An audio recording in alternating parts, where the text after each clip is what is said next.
John Gill's Commentary of the Bible, Genesis chapter 2, verse 14. Quote, "And the name of the third river is Hiddekel. That is it which goeth towards the east of Assyria. And the fourth river is Euphrates." Unquote. Verse 14. The name of the third river is Hiddekel, a river which ran by Shushan in Persia, and retained its name in the times of Daniel, Daniel 10:4, where it is called the Great River, and it seems it bears the same name now among the Persians. At least it did 150 years ago, when Ruwolf traveled in those parts. The Targum of Jonathan here calls it Digath, the same with the Tiglito of Pini, and according to him it is called Tigris, from its swiftness, either from the tiger, a swift creature, or from art to dart, in the Chaldean language. And so Curtius says that in the Persian language they call it a dart, Tigris.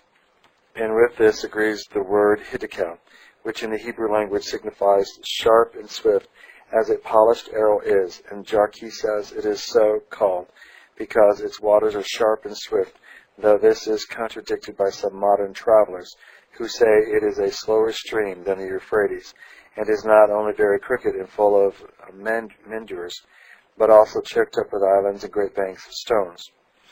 That is it which goes towards the east of Assyria, a country which had its name from Ashur, a son of Sem. Genesis 10:11. It became a famous kingdom and monarchy.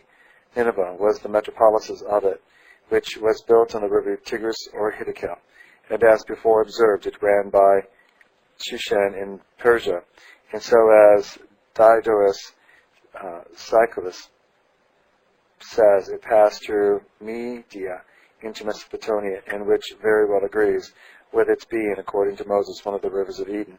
12 miles up this river from Mosul, near which Nineveh once stood, lies an island called the Islands of Eden, in the heart of Tigris, about 10 English miles in circuit, and is said to be undoubtedly a part of paradise.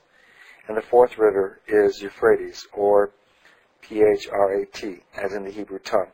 Wieland seems rightly to judge that the syllabus EU prefixed to it is the Persian AU or CU, which in that language signifies water, so that Euphrates is no other than the water of Pharat, so called from the fruitfulness of it.